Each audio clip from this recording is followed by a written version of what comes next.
Finally, I want to announce to the people of Kenya that tonight I will be traveling to the United States of America to talk to the Kenyans in diaspora and the international community about the state of the nation.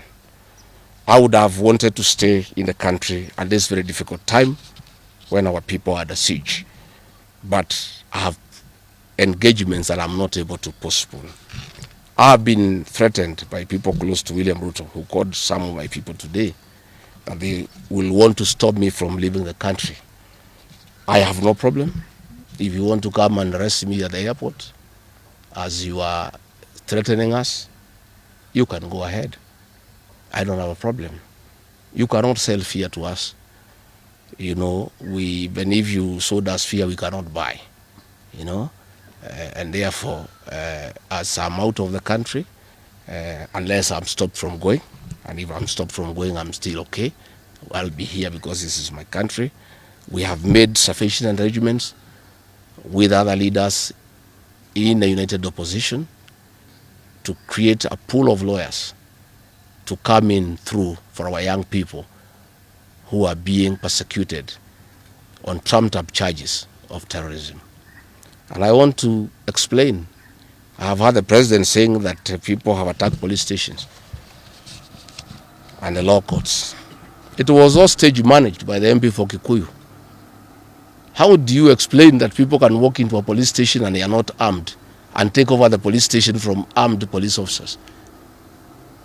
How do you go to the courts that are guarded by armed police officers and touch them?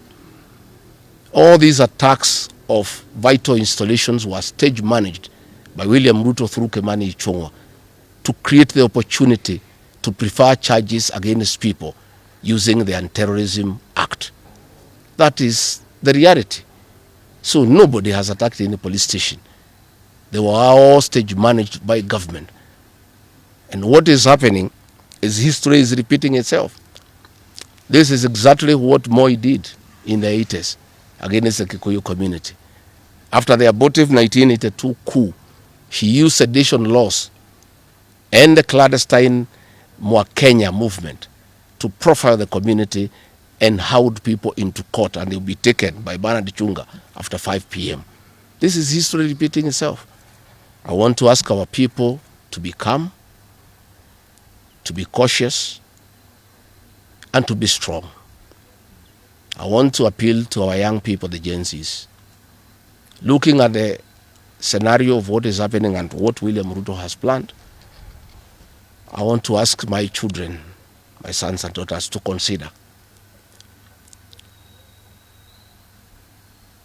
applying the next onslaught against the President William Ruto by getting IDs and registering as voters so that they can deal with William Ruto on the ballot. Because I fear for them. Anytime they go out to the streets, they are killed like chicken. I would like to preserve to us these children. We would like to live with them. We would like to see them grow. And when we look at the desperation of William Ruto and the brutal force he is using against these children and the use of state militias to attack them, I would like to plead with them to consider, to join us, we in the opposition, by registering as voters. And in 2027, we'll be able to get rid of President William Ruto. William Ruto, finally, let me ask you a question. The Kikuyu nation, the Mount Kenya people, you call tribalists every day. These people you are waging war against, their businesses, are the same people who voted for you, even after what you did to them in 2007. They forgave you and considered you as a person they can elect as president. You have turned against the community. You are trying to mobilize other Kenyans to profile them and to fight them, but they have refused. These same people from Mount Kenya have the capacity to support somebody else, and it must not be you. And they proved that they are not tribal by voting for you when you are Kalenjin. They can vote for a Kamba. They can vote for a Kisi. They can vote for a Luya. They can vote for a Maasai. That sense of entitlement that you are having to the Mount Kenya vote is misplaced. They voted for you, yes. You betrayed them. You turned against them. They don't have to vote for you again. Please stop persecuting them into submission. They will not submit to your brutality, to your vicious attack against them and their leaders. That I want to tell you for free today. I've listened to you talking with a lot of anger, calling them tribalists. They are not. How can they be tribalists when they voted for you and you are not one of them? But you don't have a sense of entitlement that they must vote for you. You know what you have done to them and why they have reacted the way they have.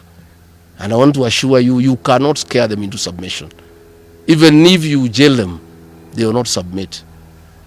These are seasoned descendants of the freedom fighters, and they cannot be intimidated. So let me encourage my leaders here as I go away to remain strong, to remain focused, and to speak for the people of Kenya. I am I have a lot of gratitude to the Honorable Stephen Kalonzo Musyoka and Eugene Wamalwa, who have been in court the whole of yesterday and today, standing strong and defending our young people who have been framed and charged with treason. For those two leaders, I want to give them the gratitude of my community and our leadership. They have come through for a community when it's under siege, and we are indeed very grateful. I want to ask our leaders here to be vigilant and to continue speaking out to the people of Kenya.